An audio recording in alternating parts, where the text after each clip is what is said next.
নমস্কার দর্শকবৃন্দ, RS TV চ্যানেলের পক্ষ থেকে আমি ডক্টর আর শাস্ত্রী আমার সকল দর্শকবৃন্দকে স্বাগত জানাই।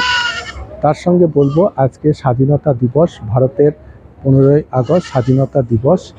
তাই আমার পক্ষ থেকে এবং আমার চ্যানেলের পক্ষ থেকে আমার সকল দর্শকবৃন্দকে আজকের এই স্বাধীনতা দিবসের প্রাক্কালে অর্থাৎ 15 আগস্টের দিনে সকলকে প্রীতি শুভেচ্ছা, আন্তরিক অভিনন্দন জানাই। তার সঙ্গে বলবো এই যে স্বাধীনতা দিবস, স্বাধীনতা কিন্তু একদিনে আসেনি। এর পিছনে আমাদের প্রচুর বীর বিক্রমী সংগ্রামী বিপ্লবী যারা ছিলেন তাদের প্রচুর আত্মত্যাগ, আত্মবলিদান রয়েছে।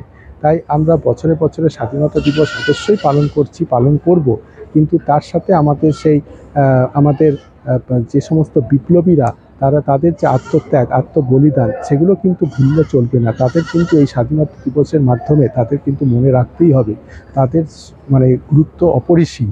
এবং তার সঙ্গে বলবো আজকের দিনে সমাজে যে বিভিন্ন রকমের অন্যায়, অত্যাচার, বিভিন্ন রকমের ঘটনাগুলো ঘটছে, তার বিরুদ্ধে কিন্তু মানুষকে আন্দোলন করতে হবে, মুখ বুজে থাকলে চলবে না, প্রতিবাদ করতে হবে। অবশ্যই কিন্তু নতুন সমাজ আবার সৃষ্টি হবে, গড়ে উঠবে এবং প্রকৃত স্বাধীনতা কিন্তু আমরা লাভ করব। এবং স্বাধীনতা সংগ্রামীরা ব্রিটিশদের, ইংরেজদের বিরুদ্ধে যে দেশকে স্বাধীন করার জন্য যে সংগ্রাম তারা করেছিলেন, তাদের আত্মত্যাগ, আত্মবলিদানের কিন্তু আমরা যথার্থ মর্যাদা দিতে পারব।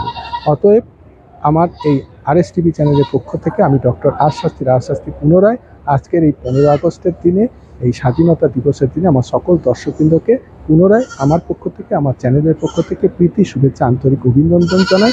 সকলে খুব ভালো থাকবেন, সুখে থাকবেন, সুন্দর থাকবেন। নমস্কার, ধন্যবাদ।